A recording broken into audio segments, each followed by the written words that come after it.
नमस्कार, आप देख रहे हैं न्यूज 18 बिहार झारखंड। मैं हूं आपके साथ रुचिका राज।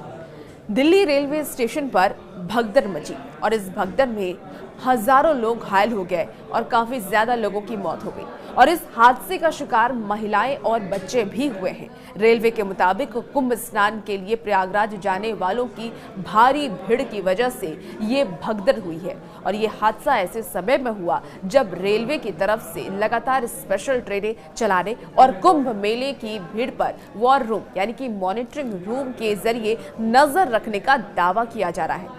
तो आखिर शनिवार को नई दिल्ली रेलवे स्टेशन पर ऐसा क्या हो गया जिसे संभाल पाना रेल विभाग के लिए सबसे बड़ी चुनौती बन गई और रेल विभाग इसमें नाकाम रहा।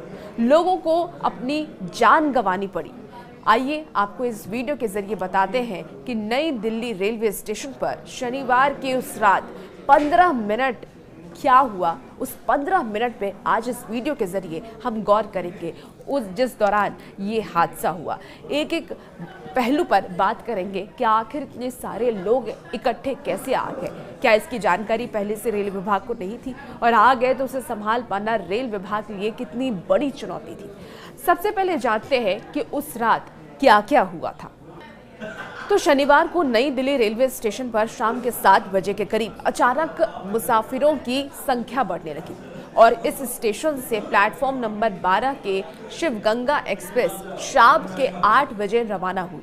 इस समय तक स्टेशन पर मुसाफिरों की भीड़ इतनी ज्यादा बढ़ चुकी थी कि कई लोग इस ट्रेन का टिकट होने के बाद भी ट्रेन में सवार नहीं हो सके। इस प्लेटफॉर्म नंबर 12 पर रात के 8:45 बजे यानी कि 8:45 पर नई दिल्ली से सूबेदारगंज प्रयागराज के लिए स्पेशल ट्रेन चलाई गई जिसका नंबर था 04404 और इसी ट्रेन के लगने के थोड़ी देर के बाद स्टेशन पर ऐसा कुछ हुआ जिसकी ना तो मुसाफिरों ने कल्पना की थी और ना ही इसके लिए रेलवे तैयार था। शनिवार को प्लेटफॉर्म नंबर 14 पर रात करीब 9:30 बजे प्रयागराज एक्सप्रेस ट्रेन लगाई गई जो रात 10:15 बजे रवाना हुई, यानी कि इसके मुसाफिर इस प्लेटफॉर्म पर जमा थे। इसके बाद इसके पहले यहां बिहार की तरफ जाने वाली मगध एक्सप्रेस की भीड़ भी खड़ी थी। प्लेटफॉर्म नंबर 13 पर बिहार की तरफ से जाने वाली स्वतंत्रता सेनानी एक्सप्रेस के मुसाफिर इकट्ठा थे जो 3 घंटे की देरी से रात के 12 बजे के बाद रवाना हुई, यानी कि कुछ ही समय के अंतराल में नई दिल्ली से पूर्वी भारत की तरफ जाने वाली कई भारी मांग वाली ट्रेनें रवाना हो रही थी और ये प्लेटफॉर्म नंबर 12, 13 और 14 की ट्रेनें थी। यही वो वक्त था जिस समय भगदड़ ने पहली दस्तक दी। हालांकि रेलवे अधिकारी हादसे का समय और वजह जानने के लिए जांच पूरी करने तक का इंतजार कर रहे हैं, लेकिन इस स्पेशल ट्रेन के लगते ही भगदड़ की हालत बन गई।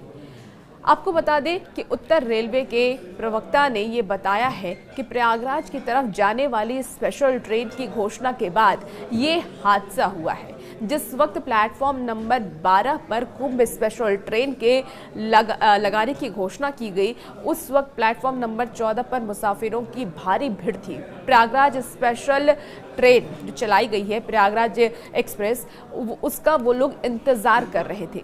प्रयागराज एक्सप्रेस एक नियमित ट्रेन है और नई दिल्ली के प्रयागराज जाने के लिए सबसे लोकप्रिय ट्रेनों में से ये एक मानी जाती है। उत्तर रेलवे के प्रवक्ता ने यह भी बताया है कि प्लेटफॉर्म नंबर 14 पर प्रयागराज एक्सप्रेस आने वाली थी, लोग उसका इंतजार कर रहे थे और इसी बीच भीड़ को देखते हुए प्लेटफॉर्म नंबर 12 पर एक ट्रेन लगाई गई और लोग प्लेटफॉर्म नंबर 14 से प्लेटफॉर्म नंबर 12 की तरफ जाने लगे।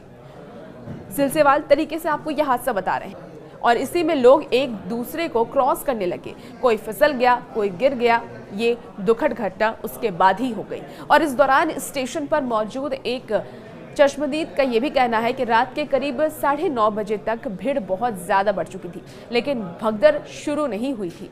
हालांकि उनका ये भी दावा है, ये भी कहना है कि जितनी बड़ी संख्या में भीड़ थी उस हिसाब से सुरक्षा कर्मी नजर नहीं आ रहे थे और इस मामले में रेलवे स्टेशन पर काम करने वाले कुछ लोगों ने नाम न जाहिर करने की शर्त भी बताई है। स्पेशल ट्रेन की घोषणा के बाद मुसाफिर कंफ्यूज हो गए कि आखिर उन्हें करना क्या करे वो। उनके सामने अचानक दो विकल्प आ गए, तो प्लेटफॉर्म नंबर 12 वाले प्लेटफॉर्म नंबर 14 की तरफ भागने लगे और 14 वाले 12 की तरफ भागने लगे, और इसी में ये भगदड़ मच गई। तो ये सबसे एक बड़ी वजह मानी जा रही है। अब उनका ये भी कहना है कि लोगों को समझ में नहीं आ रहा था कि किस ट्रेन में जाएं। एक ही ट्रेन में दोनों ट्रेनों की घोषणा की वजह से ये सब हुआ है कि एक ही समय पर दोनों ट्रेनों की अलग अलग घोषणाएं की गई, और इस वजह से लोग कंफ्यूज हो गए, समझ नहीं पाए कि उन्हें किस ट्रेन में जाना है और कैसे जाना है। इतनी ज़्यादा भीड़ थी कि लोग एक दूसरे को क्रॉस करने के चक्कर में फिसलने लगे, गिरने लगे, और ये भगदड़ मच गई। लोग एक प्लेटफॉर्म से दूसरे प्लेटफॉर्म की तरफ भागने लगे, जिस कारण भगदड़ हुई, और ये प्लेटफॉर्म नंबर 14 और इसके साथ के फुट ओवर ब्रिज पर ये घटना हुई है। यह घटना रात के करीब 9:30 बजे और 9:45 बजे के बीच में हुई है। कई चश्मदीदों ने यह भी बताया है कि ट्रेन की घोषणा के बाद ये प्लेटफॉर्म पर भगदड़ शुरू हुई थी। रेल अधिकारी इस बात से इनकार कर रहे हैं कि किसी ट्रेन के नियमित प्लेटफॉर्म को बदला गया था। दूसरी तरफ कुछ मुसाफिरों और चश्मदीदों का यह भी आरोप है कि रेलवे ने अंतिम समय में प्लेटफॉर्म बदलने की जो घोषणा है वो की थी, जिसकी वजह से ये भगदड़ मची है। अब ये भी जानते हैं कि ट्रेन में देरी इस भगदड़ की कितनी बड़ी वजह बनी। आपको बता दें कि स्वतंत्रता सेनानी एक्सप्रेस 3 घंटे की देरी से चली, और इसके मुसाफिर भी प्लेटफॉर्म पर ट्रेन का इंतजार कर रहे थे। माना यह भी जा रहा है कि स्टेशन पर लगने वाली इस भीड़ में कुछ ट्रेनों का लेट हो जाना एक बड़ी वजह है। इनमें से एक ट्रेन है 12562 स्वतंत्रता सेनानी एक्सप्रेस, जो अपनी निर्धारित समय यानी कि रात के 9:15 बजे की जगह 3 घंटे की देरी से रवाना हुई। ये प्लेटफॉर्म नंबर 13 से रवाना हुई, जिसकी वजह से इस प्लेटफॉर्म पर घटना के वक्त बड़ी भीड़ जमा हो गई, और इस वजह से ये भगदड़ हुई। तो ये भगदड़ की आपको 15 मिनट की जो पूरी कहानी है वो हमने आपको विस्तार से बताया। अब आप इस कहानी के जरिए समझ सकते हैं कि किसकी गलती होगी। क्या आम जनता की गलती है जो वहाँ पर मौजूद थे, या फिर अधिकारियों की गलती है जिन्होंने अनाउंसमेंट की एंड टाइम पे, लास्ट मोमेंट पर।